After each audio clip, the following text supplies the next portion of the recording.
The evening show starts now. This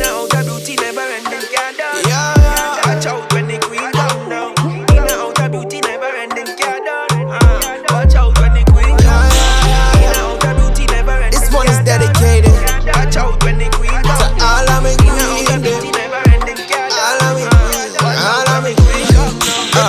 I heard you had a rough day yesterday. I heard about the hurtful things they said to you. It made you feel some kind of way.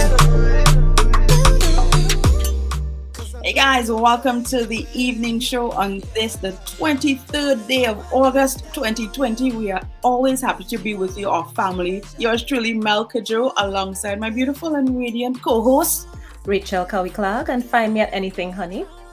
And Melina Silva, owner of Beauty with Grace Salon and Spa. You could find me on Instagram and Facebook at Beauty with Grace Salon and Spa.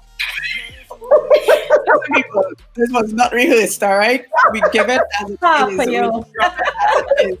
I love it. Now, listen, we got to say thanks as well because we're drinking some great tasting tea. Twigs Naturals, thank you so much for providing us. Thank you. My peppermint is really nice. What are you having now, Rachel? Some bamboo. Oh, very good. And I'm having the ginger. I had the carnelian the last time, and thank you so much to Twigs Naturals. And guys, stay tuned, all right? Because we're going to be having some giveaways. Yeah, some discounts, some vouchers, some good things. All thanks to Twigs Naturals. Be sure to check them out on Instagram, Facebook.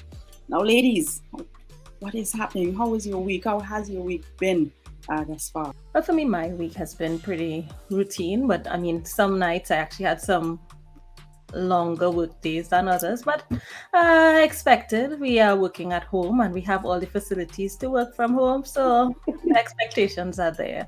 Rachel, does that come into your field though? Because I know my husband is you're both into the same field. Yes. ICT, and I'm into my current role is performance analytics, so it's all about data, and data has no time. We just need to know how are we doing. How are we performing? Yeah. Mel, how has your been? Well, not too bad. I've had to do some extra producing, if you want to call it that, manufacturing of products, because I launched my subscription box, and so I had to fulfill a lot of orders. Thank you. Congratulations. Yeah, so I had to do a lot of producing to fulfill those orders and to have them shipped out on time, because of course, you don't want them to wait too long to get what they ordered. So it was fun. I love packing those boxes just to hear the surprises. Like, oh, I wasn't expecting this much. Love it. It wasn't too bad. I knew you were going to ask me. Oh, yes. Yes, Melissa. Because Mel already told us. You can get better than this. Could not get it. Now, ladies, I want to ask you a question. Quick one before we head to our next special feature. Food. What is your favorite dish? What is your favorite dish, as we let the people know us a little more? So you could have more than one, because it depends sometimes. I think it depends on, so like if I'm going out with my husband, if we get a real nice Chinese, winner chicken dinner. A real nice Chinese, But if we home, for him, he love pasta and Italian food, and he love them lasagna and them kind of things. Mm-hmm. But for me, like if somebody cook a real bit, now I have some cousins in Tabakit, Brent and Narissa, OMG, them could put on a curry for you. So like if I'm in the mood for curry, I will want to head to Tabakit. But if we home, like a pilau will do nice. So this is your third dish. Your third dish. Yeah, so it depends on the day. So like if I'm going out, hubby and I, Chinese. If I'm heading out and I want to line with family, I head in Tabakit for roti. And then if I'm home, once we have pilau with some avocado, all is well. All is well. I think for me, the home food as well, one of my preferences is pilau. And then even when I'm going to work, one of the fastest things to pick up is Pela when I'm thinking, when I'm choosing to buy from. I say if I buy from you the first time and it's Pela, I will find buy no food from you. Right.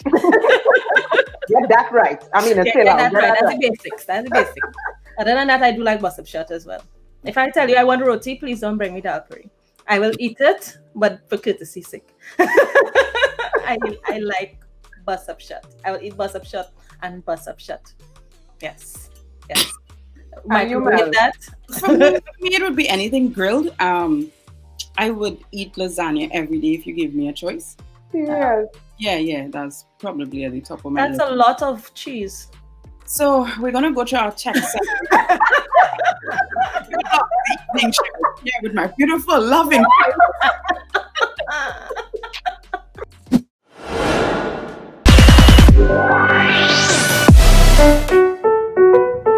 Every Google account comes with a password manager built in to save your passwords and keep them secure. Using the password manager is simple. When you're using Chrome on your mobile device or desktop, whenever you enter a password, Google will ask you if you'd like to save it. Once you click save, that password will be safely stored. To ensure your saved passwords will be available on all your devices, make sure you're signed into Chrome with your Google account and that sync is enabled. To see your saved passwords, you can access the password manager in two ways. One is through your Google account settings page. The other is by visiting passwords.google.com in any browser window, then signing in with your Google account. All the passwords you see here are securely saved, visible only to you, yet available for autofill across Chrome and Android devices.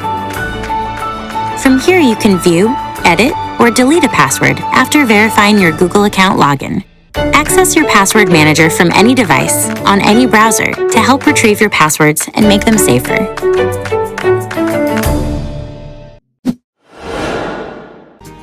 Clean space is the highest priority during this time. We provide state-of-the-art professional disinfecting services. Disinfecting services. Sanitizing services. Deep cleaning. Electrostatic disinfection services and much more. Save your time, save your money, save yourself.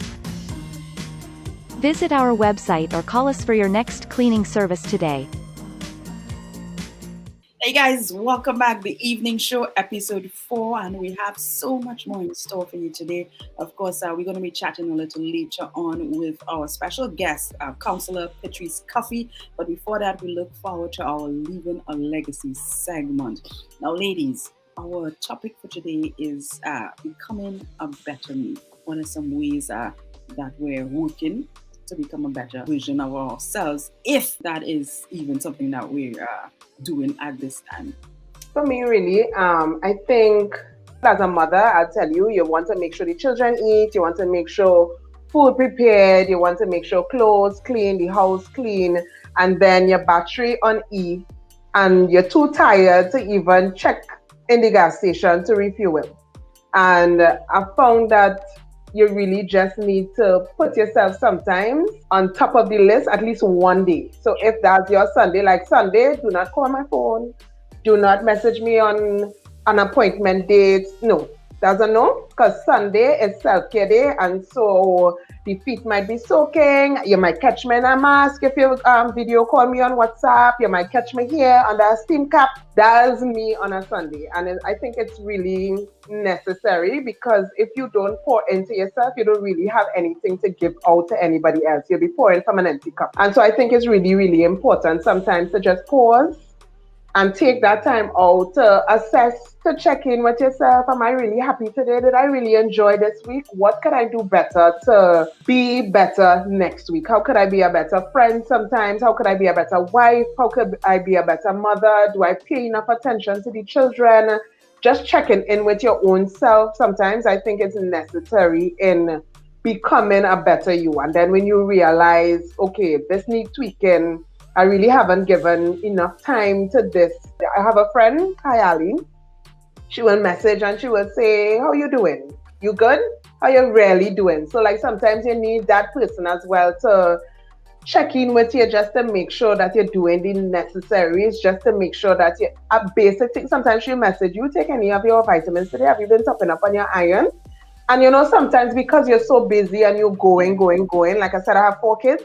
And so sometimes you forget really and truly to pause and to just stay still and not do anything and not feel guilty about it. Sometimes that happens as well. So yeah, that's me. Self-care is not selfish. For me, one of the things I have started back doing is just spending time playing my keyboard at home.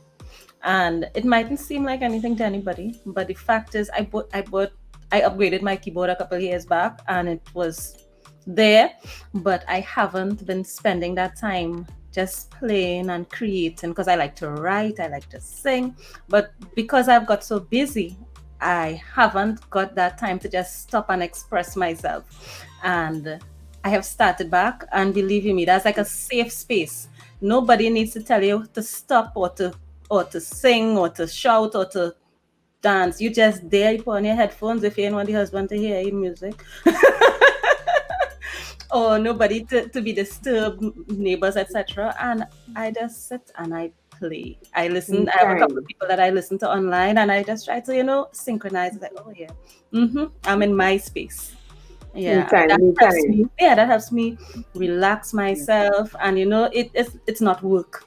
This is just because I want to hear what music sounds like, and I just want to play something that might be off, but I'm gonna try that chord there. I'm gonna try this here, and it's peaceful for me. I'm listening to you guys, and I'm saying mine isn't very far off as well. And when I asked Melina, I was thinking of mine, and I'm saying, is that selfish? And then she said it. Self-care is not selfish because you're taking that time to get your inner peace kind of together, that space, right? And for me, it's listening to music. For some time, I wasn't making the time. I love music. Music really gives me that energy. Your face lights up. Your face just lights up.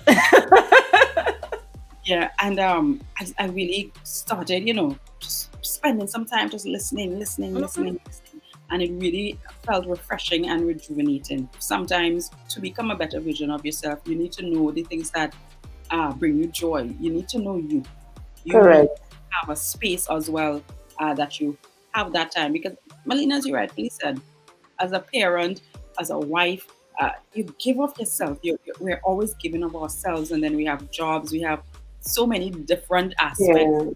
And sometimes it's like a pizza slice. There's so many, and then you have nothing to offer. I like the direction that we went with this. Again, it's holistic. I think that finding that space, as we rightfully addressed, helps you to now understand you better. And when you can understand you better, I mean, you can't expect Huzzy to understand you better than you can understand yourself. Children to understand you, or anybody, right? I'm just using those things. One of the things about understanding you, though, as you said, Huzzy, a lot of times in marriage, you begin to be informed about your blind spots by your husband or by your partner, so that you get to understand that, okay, I could probably improve there. I thought I was okay. It's like, oh no, you're not. Marriage shows it up, marriage is like the ultimate mirror. Ultimate. So you add that to your improvement list. It's okay. I need to better manage my time. I need to try to make that dish a little more tasty. So it's on his face. You and your cooking. Yeah, I was about to say Rachel and her cooking. But it's definitely, I like the direction that we went with this, and I know our counseling, our psychologist, Petreece Cuffie, is going to add so much more. Listen, I'm excited about. I'm excited about the interview and the nuggets, or let me use the word nuggets. The truths. Yes, thanks, Mel, that she's about to drop on us. Maybe we may find them like arrows stabbing at us, but it's all for the betterment of becoming the better us. Better self. Becoming a better. Better version of ourselves. So guys, don't go anywhere. We're going to go straight to our Leaving a Legacy segment. It's the evening show.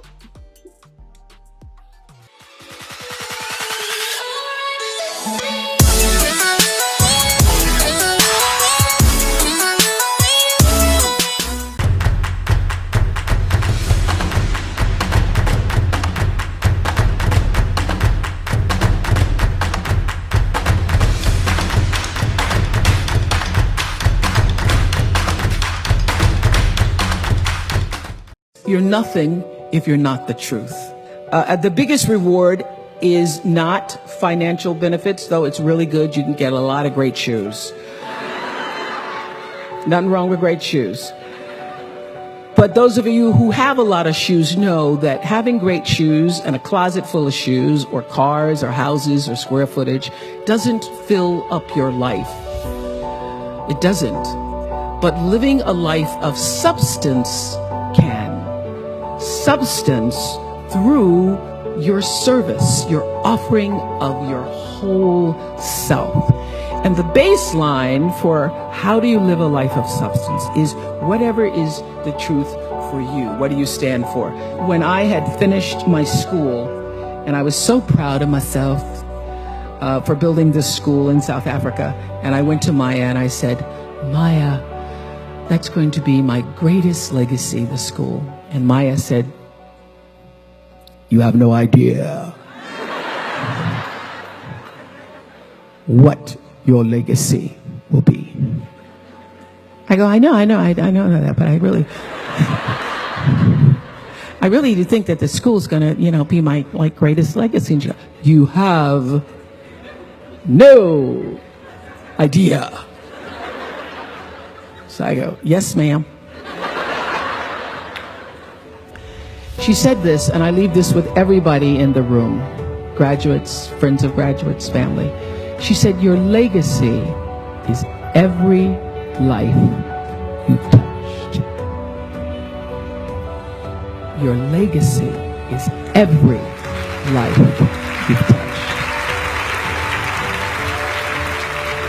Feel everything with love, because every moment you are building your legacy.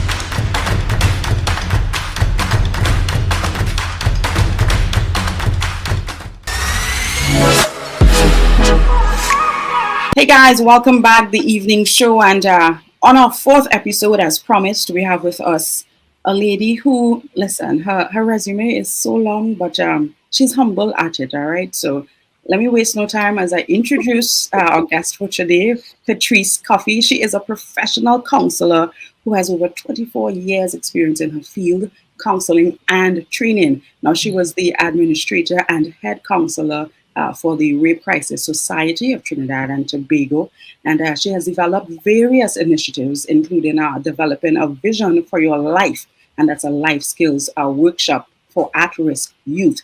Now, Petreece is passionate generally, but more so about couples experiencing and enjoying healthy marriages, and co-facilitates premarital, marital relationship building and parenting workshops with her husband and business partner, Cuffie. Now, added to this list, Petreece is an author and a host of a radio program and a mother of one. Yes, she's always telling me about your daughter. So I know that's it's a proud thing. Petreece, welcome to the evening show. Hi, Thank Petreece. you. Welcome so much. Thank you, Rachel. Thank you, Mel and Mel. Really happy to be here. Really happy to have you. Thank you. Our topic for today is the journey to becoming a better me. Now, in your over 24, 25, you can correct me when I that. 26. 26, right. Wow. I know you would have so much to help us in terms of sharing what are some of the things that we as humans, we as wives, mothers, sisters, daughters, men as well, they are looking on. Yes, some men really did log into our couple episodes before, so this is good. This is good. They want to hear how to, they want to just hear how to improve themselves today, I'm pretty sure. So, so Petreece, I want to put it all on you and ask you, what are some of the steps, some of the tips, what is the first thing that should take place within our lives as we are on that journey to becoming a better individual, better human? Well, I think we have to start with the basis of what this journey is about in terms of life. Life is about learning to love yourself, learning to love others, and learning to love God. I mean, the greatest commandment is based on that. Love God with all your heart, soul, and mind, and love your neighbor as yourself. So I think this topic that you're doing today is extremely important, because if I am not able to truly love myself, then it really impacts not just my relationship with myself and me being able to fulfill my potential, but it impacts all of my other relationships. I always say to people, the most important voice, and if I ask somebody, what's the most important voice to listen to? What's the most important voice in your life, I should say? They might say God, or I don't know, my friend or my spouse. The most important voice is yours. What are you telling yourself? Yeah, definitely. Right? And that is so critical. So a lot of times we really have to start with, what am I telling myself? Many people are telling themselves all kinds of things. They're telling themselves that they're ugly, they're not good enough, their value or their worth is based on what subjects they have, or where they live, or what they look like. So the truth is, we have to be able, if we have to be on a journey to a better me or to a better you, I must start with, what is my self-talk? What am I saying to myself every day? And a lot of times, even if I can't identify it, I need to be able to look at what is happening in my relationships. And if I look at what is happening in my relationships, I'll start to see, what am I telling myself? So I don't trust people. What am I saying to myself? I am saying that people can't be trusted, or I might be saying that I don't feel I'm good enough to be around certain people, right?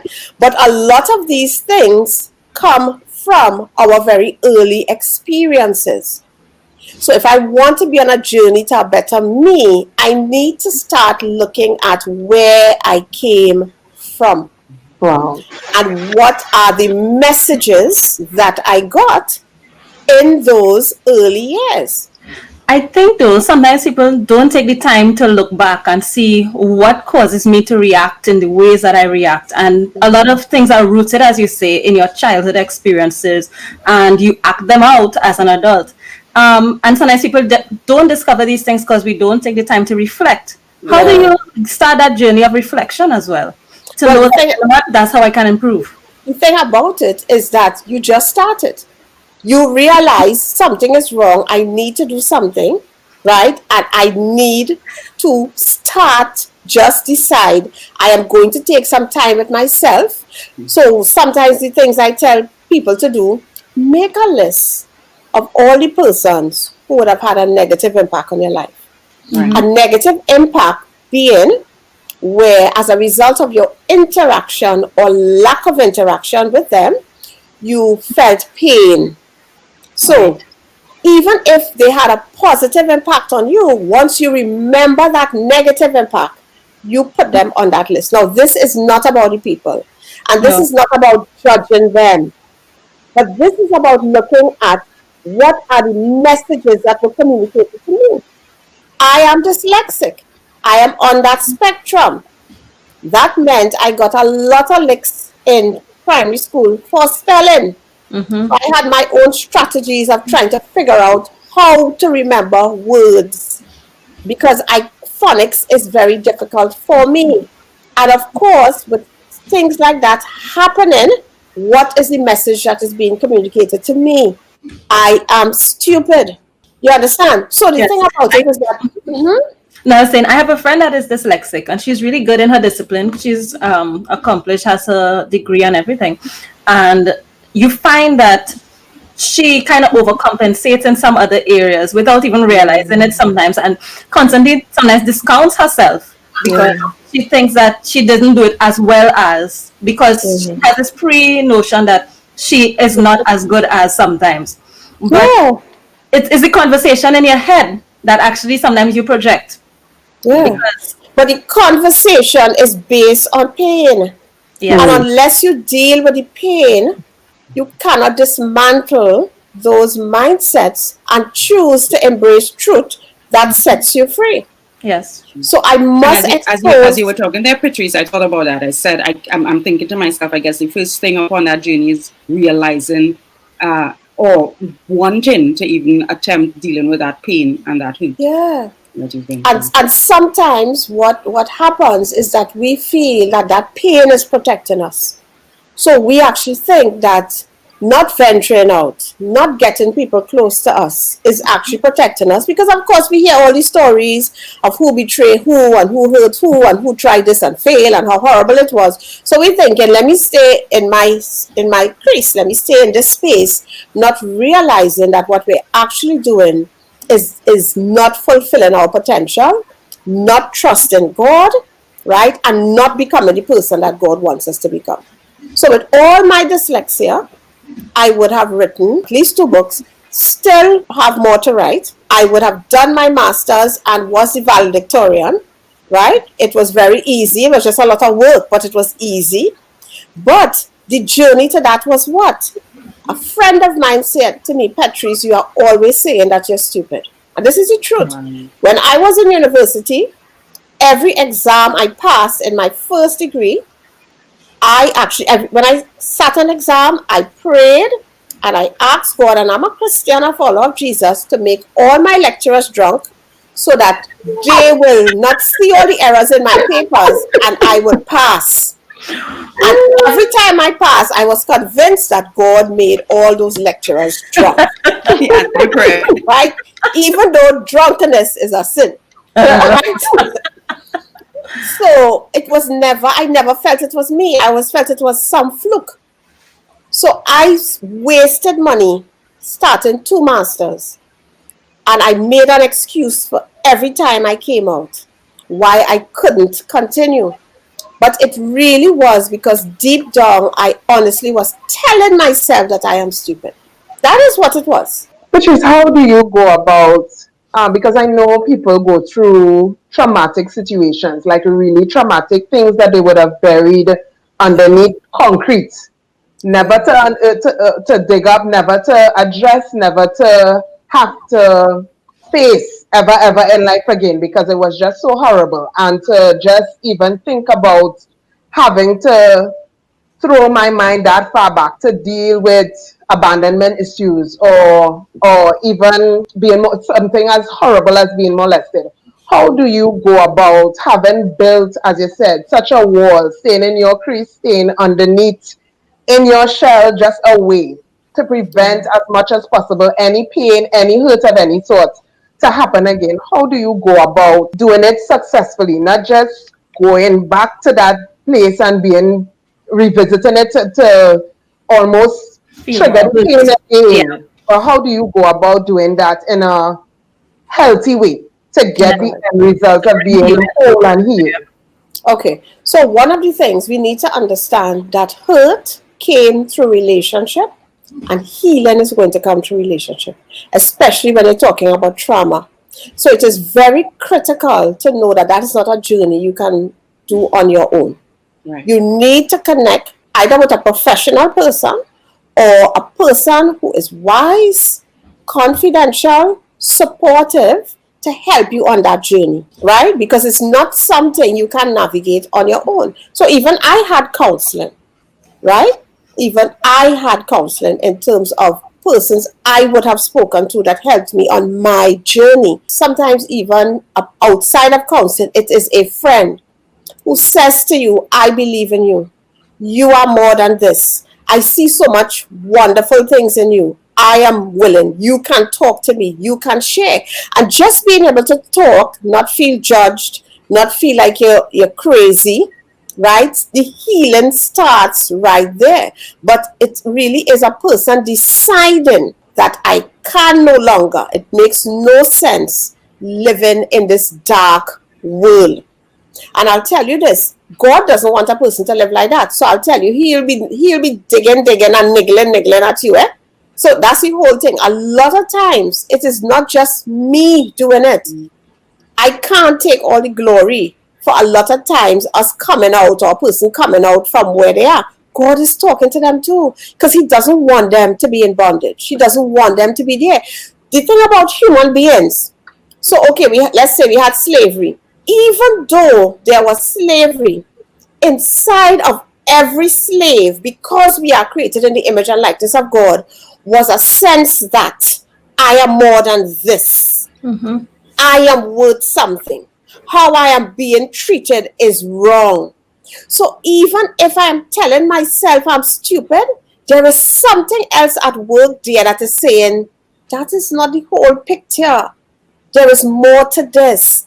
And that is why human beings will say things like, they're not right. Mm-hmm. No, this is not right. How you treating this person is not right. Where does that come from? It comes from the fact that the image and likeness of God is stamped on every human being.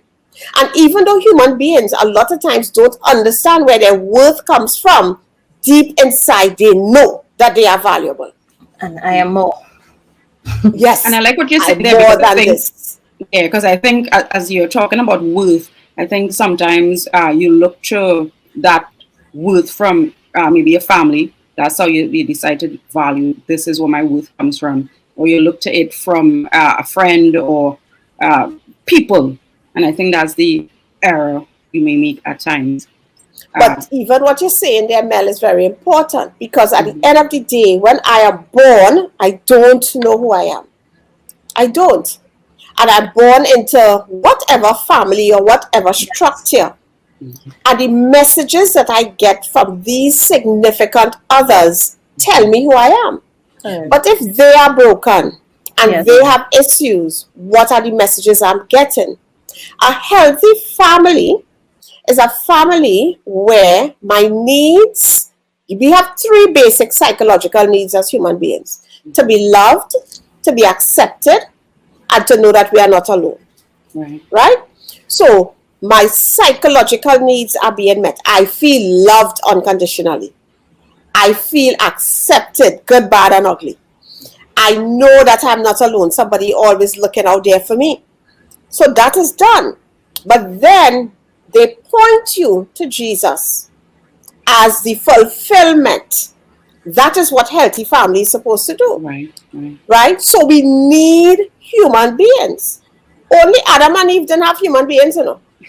Right? After Adam and Eve, everybody had human beings to help them on this journey.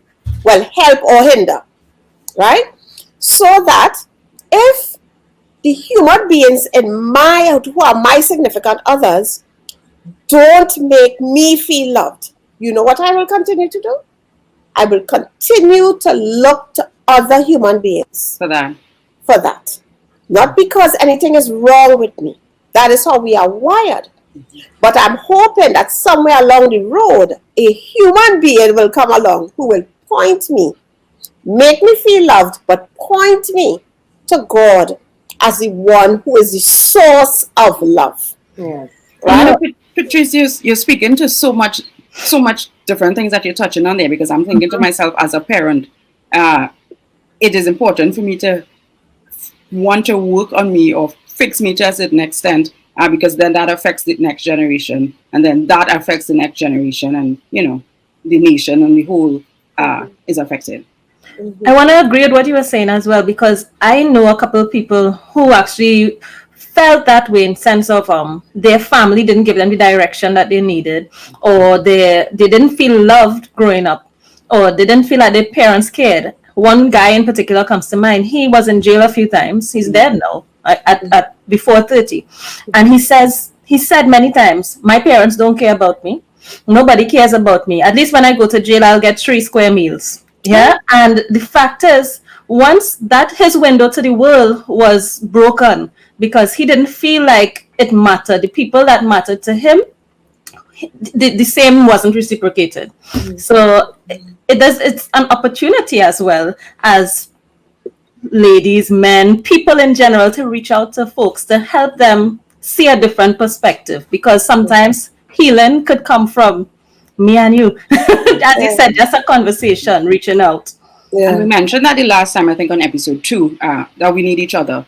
You have strengths I don't have. I have strengths you don't have. Yes. And we also discussed the same thing you're talking here. Sometimes it's just fair or embarrassment of the person now knowing my weaknesses, that we tend not to reach out or, say anything, talk to each other, look for counsel, even. I know, and you can probably correct me here, I know in the Caribbean, we're not prone to wanting counseling or wanting to go to a counselor. Exactly. Yeah. We believe I am saved, sanctified. And that's enough.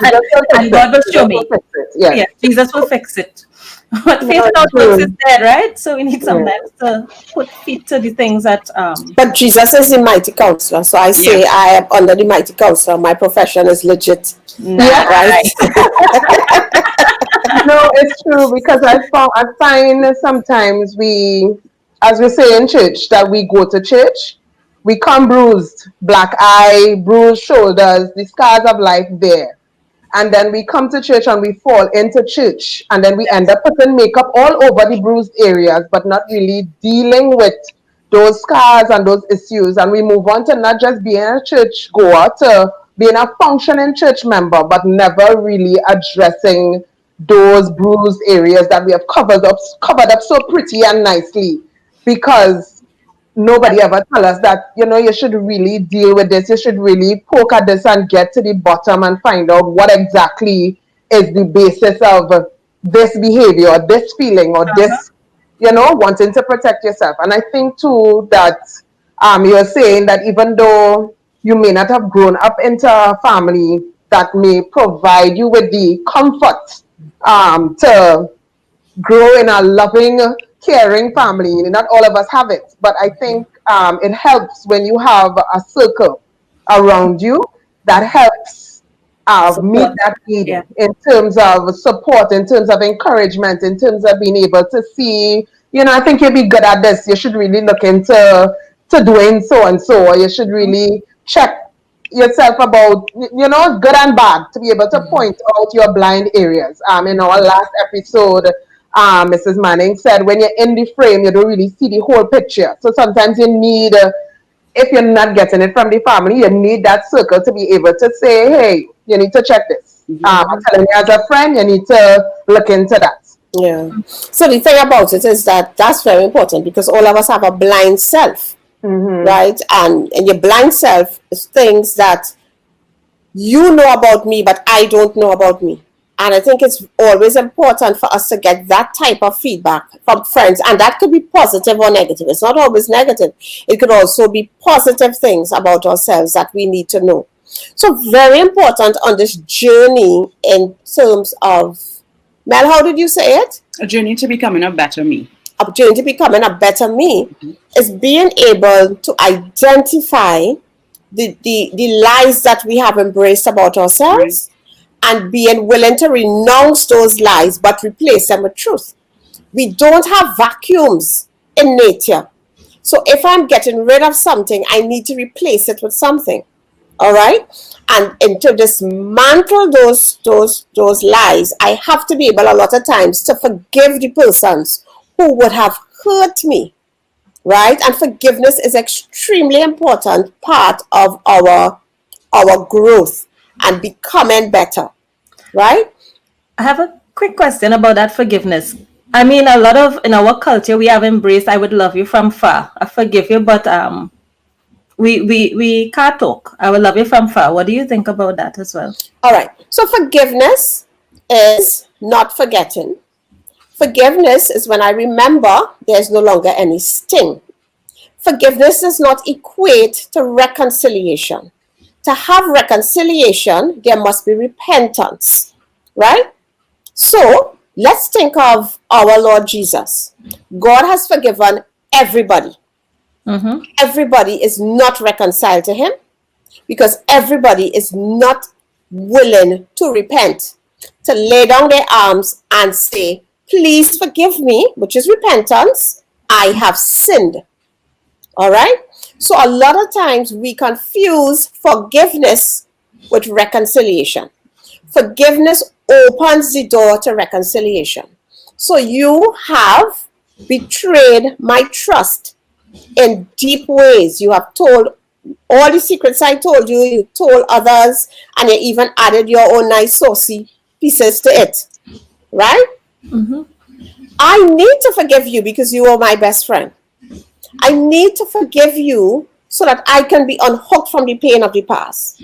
I need to forgive you because apart from feeling betrayed, disappointed, confused, like a fool for trusting you, angry, and I'm exposing that pain for God to heal, that pain is now affecting my thinking. So my thinking is now, I don't want no best friend again in life, and I'm not going to trust nobody. So you see how that can impact me. So in order for me to dismantle that, I need to forgive you, Rachel, right?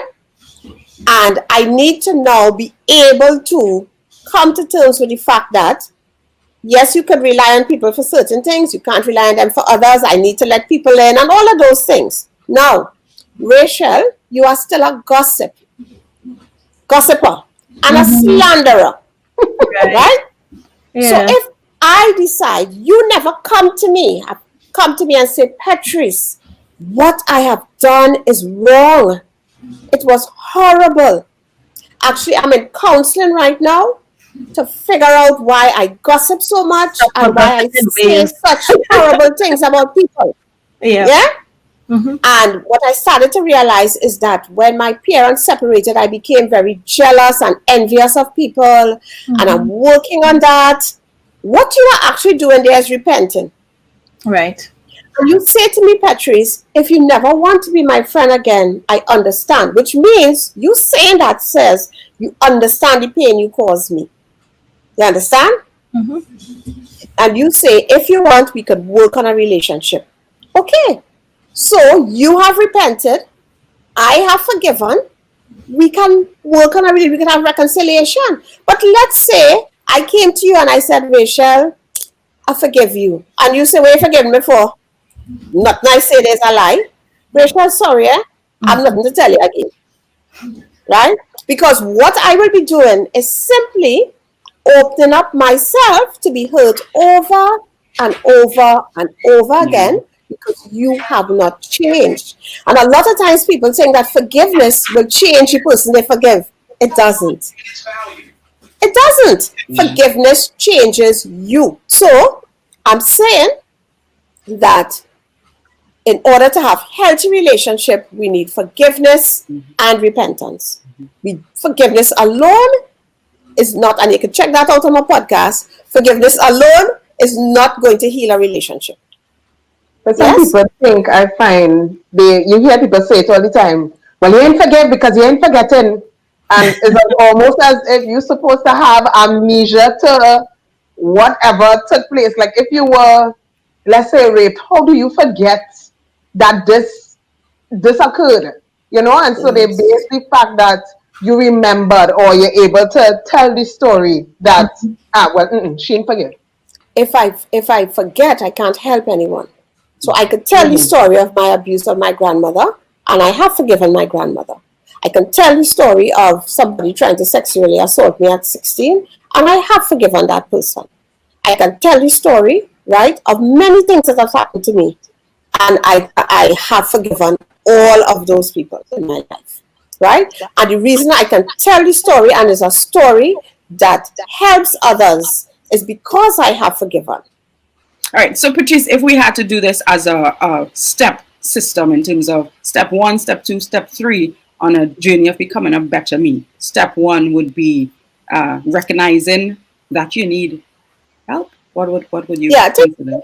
And we could probably start with a little bit of journaling, just in terms of what my self-talk is like, becoming more conscious of what I say to myself and what I say about people, what I say about life, what I say about failure, success, and those kinds of things.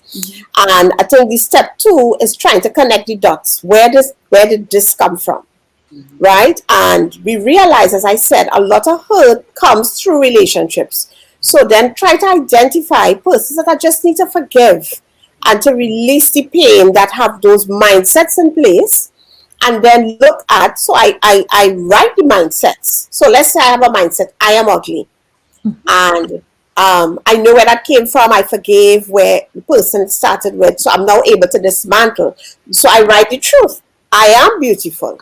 So I renounce the lie that I'm ugly and I declare the truth that I'm beautiful. But that declaring is not a one-day declaring. Right. That declaring is like every single day for at least the next 3 months. Let that truth really set you free. Sometimes we need an accountability partner, somebody that you're sharing a journey with. Then we have to be able to examine the different areas of our self-esteem. Self-esteem is not one-dimensional. Self-esteem is composed of 3 dimensions. Your sense of worth, your sense of belonging, and your sense of competence. So think of a stool with 3 legs. Any of those legs that are impacted, you will have an impact. So your sense of worth has to do with how much I am worth. And a lot of people don't realize that their worth is based on the fact that they're created in the image and likeness of God. Somebody bigger than everybody in this life gave imputed worth to them. And therefore, there's nobody on this earth that can take away their worth. Your worth is not based on anything that you have or haven't done, that has or hasn't happened to you. It has nothing to do with that. So there's nothing I could do to become more priceless or less priceless. And what a lot of people do, a lot of people work from doing things to become priceless instead of because I am priceless, I do these things. So we have it wrong. And I think even in this current day and age, people think their worth comes from how many likes they get on social media, or how many people just say, yes, you look this way or feel this way. Your hair looks good, or your shoes look good, or you are able to afford something, or you have that house, or you have that car. And what you're saying is really, really, really powerful in terms of knowing your worth. Embracing that truth, then how do I treat myself? If I am priceless, how do I treat myself? And how do I treat others? That second pillar of self-esteem, my sense of belonging, right? That has to do with feeling a part of, so that I feel like I belong somewhere. Right. And very important in that is really, one, dealing with the mindsets that cause us to stay away from people, but also doing things that make us, people tell you, oh God, act in ways that people can like, Yes. You know? Yeah. Yes. You're behaving in ways that it's making it hard for people to like you. Yeah. Mm-hmm. So work on yourself with respect to that. Because if you don't feel like you belong, it impacts your sense of self and your self-worth. Petreece, listen, thank you so much for you belong. Let me tell you where you belong. You belong on the evening show, all right? Right there. Yes, you belong. You belong on the evening show. We've definitely. I know. So we definitely would want to have you back to chat with us some more. Yes. And thank you for using Rachel. Rachel, I should say thank you for allowing yourself to be used earlier on as a gossip and slanderer. she knows the truth, so those things don't bother her at all. Thank you so much. I believe we've gotten a lot of nuggets to add to our individual plates in terms of becoming a better me. A journey to becoming a better me, and we know that this can only impact our families, as I said earlier on, and the hope is the entire nation at large. Petreece, thank you so much for your time. You're welcome. Thank you. For your words. Thank you. Thank you for having me. Thank you for having me. Definitely. Pleasure. You'll be back. She'll be back.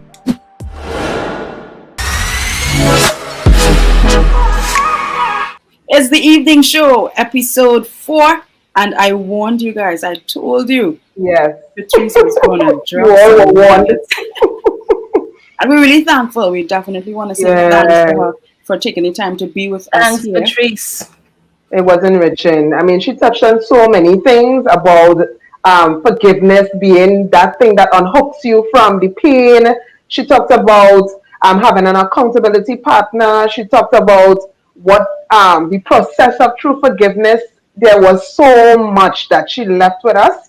I mean, it will force us ourselves to go and make that list. She said, make a list of all the people that when you think about them, it causes you pain, and then you forgive that person. You forgive each person. So she gave us homework, she gave us homework, and I'm sure our viewers as well will go back. They will replay this episode to get all the gems, because it was a lot to replay the episode. Yes, and to make sure that you're truly free on the inside, because you don't want to be in a position where you're still hooked. Somebody still has you hooked.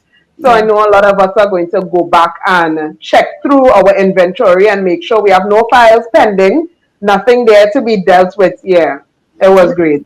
Yeah, because I mean, all of us want to be better in terms of achieving our purpose, being more than. Yeah, that's what we're about. That is what we're about here on the evening show. People and betterment. Becoming a better version of ourselves. Guys, thank you so much. Thanks to Twigs Naturals for their delightful tea. Let me take a sip. Right, so be sure to subscribe. Be sure to follow our pages at the Evening Show TT. Rachel had me cracking out there. At the Evening Show TT, Instagram and Facebook. Thank you so much for viewing. Thank you so much for subscribing, for liking, for following, for viewing. It's the Evening Show. When we see you next, it's going to be Independence Day. Cudjoe saying bye for now. Rachel Cowie-Clarke, Melina de Silva. Bye. Bye.